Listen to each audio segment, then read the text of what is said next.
Greetings again from homily from the Holy Land. As everybody knows, this week is Yom Haazmaut.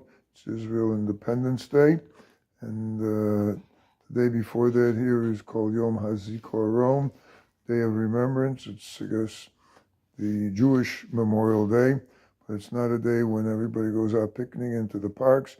It's a very serious day. Tonight at 8 o'clock, sirens are going to go off, and 8 p.m. tonight, and people are going to come to a standstill. They're going to stop their car, go out of the car, and bow in memorial to those who were soldiers in the Israeli armed forces and gave their life fighting for the land, and for those who were killed in terrorist attacks, Hashem Yidrosh Damam.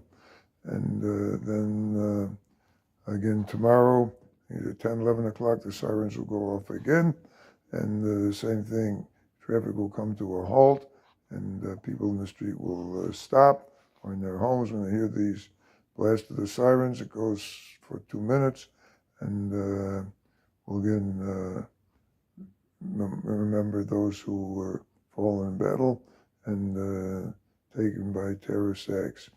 And then the whole picture changes at night, which is Independence Day, Yom Haazmaut, and there's festivities, and there's all kinds of programs, not only on Yom Haazmaut, but even tonight.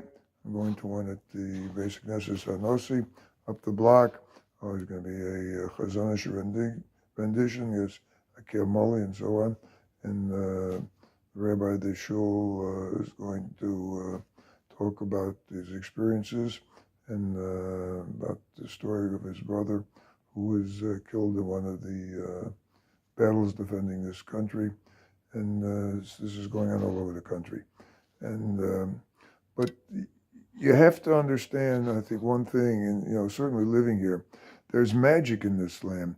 You walk the streets and you know that there's something special here. Everybody, so in these days here, are taking it seriously with Yom HaZikaron, and they're excited and happy on Yom Haazmaut, and the air is festive. But just in general, just walking the streets of Yerushalayim, I must say, there's something magic here. There's something different here. You walk the streets, I'm not talking just, Nevarayim Shari Chesed, which is heavily populated with super Jews, but as you ride around Jerusalem, neighborhood to neighborhood, the little kids are running around with their tzitzis out. The young little girls are dressed sneastic.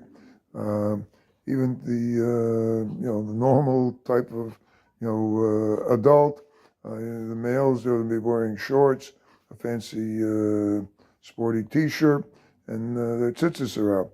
And you walk into the supermarket or store, and regular, normal everyday Jews walk around with their tzitzis out. They're not ashamed. They're in shorts and sandals. You feel that somehow or another that there's something special here.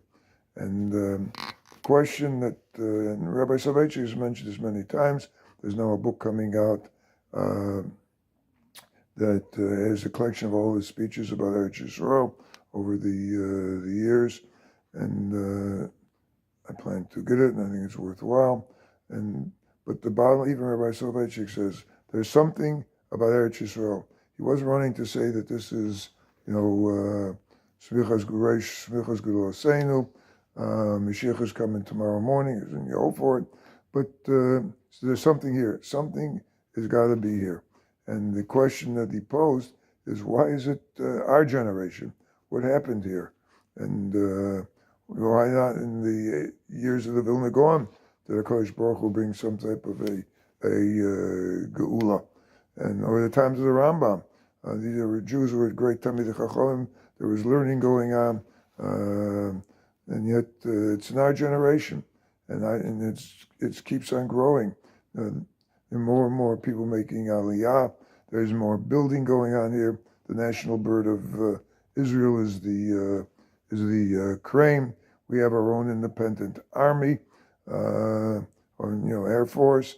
In fact, the last 2 days, the Air Force has been practicing over outside my window for a big air power demonstration on Wednesday morning. There's something here, and this land came into, we got our independence through tremendous miracles. This is not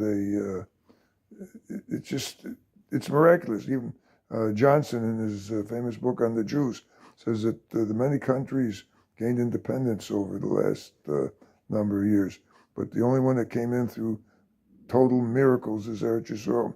It's not the time to go into the thing. But the Rav mentioned one thing, and he said that his question was not, he's not the only one that asked this question. The Satmar asked this question. Maybe it's the Sitrach or something. But he said there's no question about it that this is a miracle. And he gave one answer, and that was, after the Holocaust, classical Christianity said, you see, it's correct. The Jews have been abandoned. Now it's their God that's going to take over, their Lord, and we're gone. We're finished. And he mentioned that the missionary activity became very heavy after that. And but now we have our independence, and we're an independent state. We have our own military. We defend ourselves. We're growing, and the Rabbi Soloveitchik said that this is to prove to the world, okay, and prove to them with tremendous example that the Jews are here to stay. We are a nation that we have problems here, yes, but we're moving forward in the right direction. And Emir Hashem, he said, let's just hope that this is the steps that will lead finally to the Gula Shlema, and HaKadosh Baruch Hu be Melech HaKol Haaretz. So happy Yom HaAtzmaut, and let's hope for the final redemption to come.